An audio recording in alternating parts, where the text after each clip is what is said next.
Hola, ¿cómo estás? Bienvenido a este canal, tu canal, Palabra Santa. Bueno, estamos en un nuevo programa de Revelando la Verdad. Hoy con un tema que nos toca a todos, a mis hermanos católicos y a los hermanos protestantes. Esta preocupación que siempre tienen, que por qué el sacerdote no se casa, que eso es un invento de los hombres, del Papa, de la Iglesia, que eso no es bíblico, que Jesús no dijo nada al respecto, que la iglesia primitiva se casaban porque Pedro tenía suegra y por lo tanto era casado. Bueno, hablan porque la ignorancia es atrevida y, y bueno, y solo por eso. Entonces, hoy vamos a tratar de traer y de poner un poquito de luz a este tema. ¿Es bíblico que el sacerdote se tiene que casar?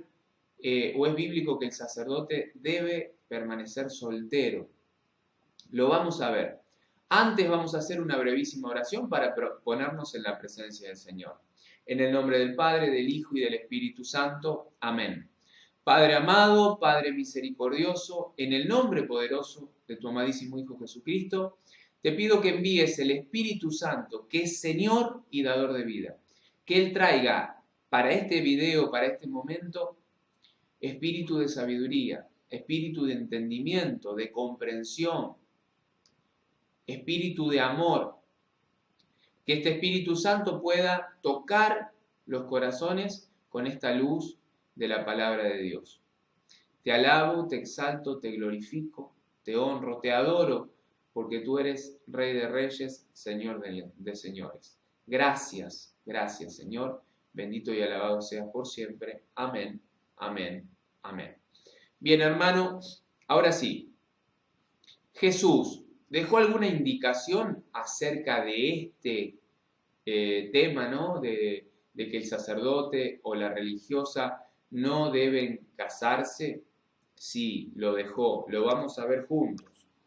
Este va a ser un video muy chiquitito, pero que va a traer mucha luz a este tema. Vamos a ir a Mateo capítulo 19, estoy con mi Biblia Reina Valera 2000, que es de los hermanos protestantes separados, para predicarle a los dos, tanto a los católicos como a los separados de la Iglesia Católica. Mateo capítulo 19, versículo 9. Vos podés leer desde el versículo 4, porque va a hablar, a Jesús le hacen esta misma pregunta que se hacen ustedes.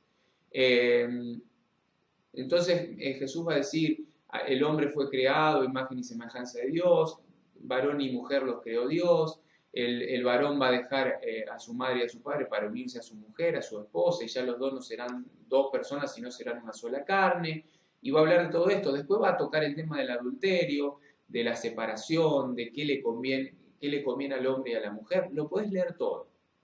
Yo salto al versículo 9. Dice, por eso os digo, el que se divorcia de su esposa, a no ser por fornicación, y se casa con otra, comete adulterio. Viene agarrado esto de lo que te estaba contando. Sigue. Le dijeron sus discípulos, si así es la condición del hombre con su esposa, al hombre no le conviene casarse, o sea, no conviene casarse. Esto es lo que piensan los discípulos, dicen, pero entonces con todo lo que nos venís contando, no es conveniente casarse. Esto es el pensamiento que tienen los discípulos. Entonces Jesús respondió, no todos reciben esta enseñanza, sino aquellos a quienes es dado. ¿Qué está diciendo Jesús? No todos reciben esta enseñanza. ¿Qué enseñanza? La que acaban de interpretar los discípulos. ¿Cuál? No conviene casarse. Entonces Jesús dice, solo aquellos a los que Dios llama, solo aquellos que van a servir de verdad a Dios, reciben esta enseñanza. Por eso dice, no todos reciben esta enseñanza, sino aquellos a quienes es dado. Quiere decir que este don, esta gracia del celibato, de la castidad, solo la reciben aquellos a quienes es dada esta enseñanza. Si no me crees, viene el versículo 12 que aclara todo esto que yo te estoy diciendo. Dice, porque hay eunucos de nacimiento. ¿Qué son los eunucos? Los que no pueden estar con una mujer. Entonces, hay personas que ya nacen así. Después dice, hay eunucos hechos así por los hombres. O sea, hay hombres que por maldad, por esclavitud, por lo que sea, toman a otros hombres y los hacen eunucos. A fuerza de su voluntad, los hacen eunucos. O sea, dos categorías. El que nace eunuco, el que es hecho eunuco por causa de un hombre, y viene la tercera categoría, y acá quiero que prestes atención. Y dice, y hay otros que se hicieron a sí mismos eunucos por causa del reino de los cielos. El que pueda entender esto, el que pueda aceptar esto, que lo acepte. ¿Qué quiere decir Jesús? Mirá, lo querés entender, lo querés aceptar, no lo querés entender, no lo querés aceptar, es un problema tuyo. Pero hay una tercera categoría, que es el que se hace a sí mismo eunuco, el que elige hacerse eunuco a causa del reino de los cielos. Esta fue la enseñanza de Jesús.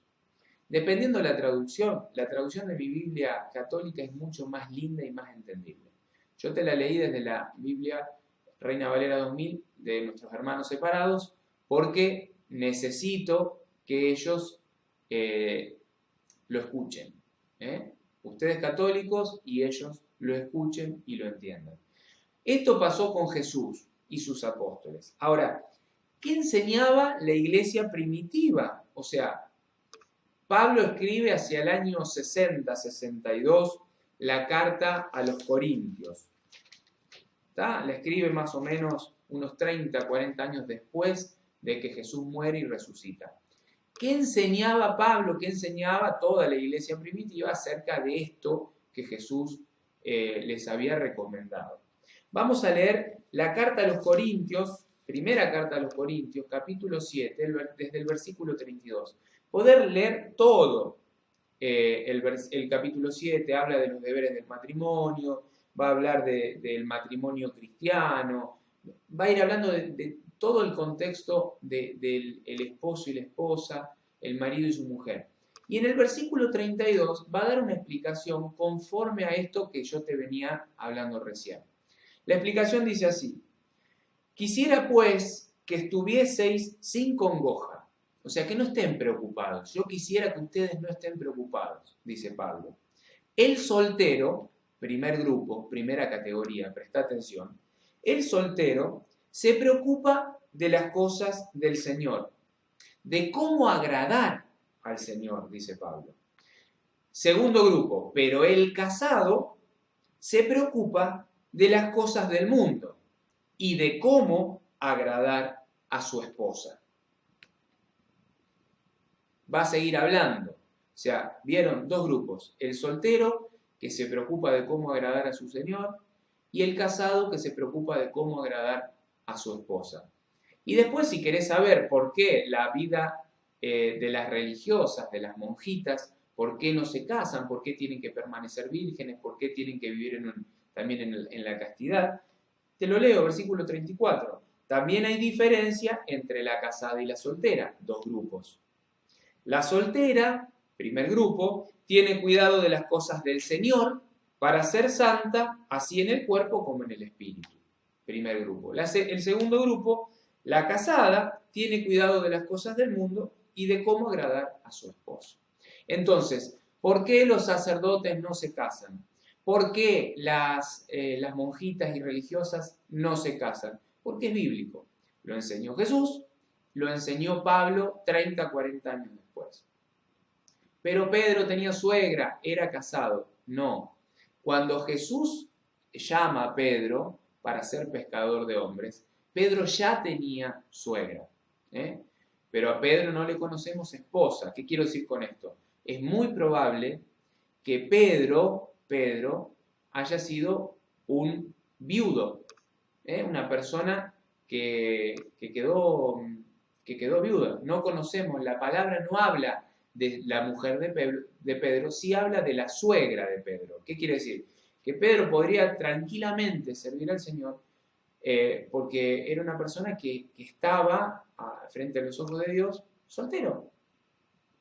Entonces, ¿qué enseñaba Jesús? ¿Qué enseñaba la iglesia? Esto, que el sacerdote no se debe casar, que la religiosa o monjita no se debe casar. ¿Por qué? Porque tienen que estar con su corazón todo el tiempo dispuesto para agradar al Señor, cosa que no pueden hacer aquellos que somos, y levanto las dos manos, estamos casados, porque siempre la preocupación está en cómo agradar a mi esposa, o en el otro caso, cómo agradar al marido. Entonces, ¿es bíblico? Sí, es bíblico. Lo acabamos de ver. Un videíto de 10 minutos, cortito, sencillo, compacto, contundente. ¿Es bíblico? Es bíblico. Esta es la enseñanza de la Iglesia Católica, esta es la doctrina, en esto se basa. ¿Un sacerdote le impiden casarse? No, no le impiden casarse. Si un sacerdote que lleva 10 años de servicio en el orden sagrado decide que no quiere seguir y que se quiere casar, deja sus hábitos, va y se casa con su esposa y ya van a pertenecer al cuerpo místico de Cristo, que es la iglesia, desde otro plano, desde el plano del sacramento del matrimonio. Entonces va a ser un discípulo, un fiel, que va a servir a la iglesia, pero desde otro plano. Lógicamente no va a poder consagrar, no va a poder hacer misa, no va a poder confesar, porque ya ese sacerdote está cumpliendo otro rol, otra tarea. La tarea de ver cómo agradar a su esposa. Lo dice la palabra de Dios. Espero que te haya servido. Te agradezco que me hayas acompañado hasta este momento. Te espero en un próximo encuentro, en una próxima invitación de este canal, tu canal Palabra Santa. Chao.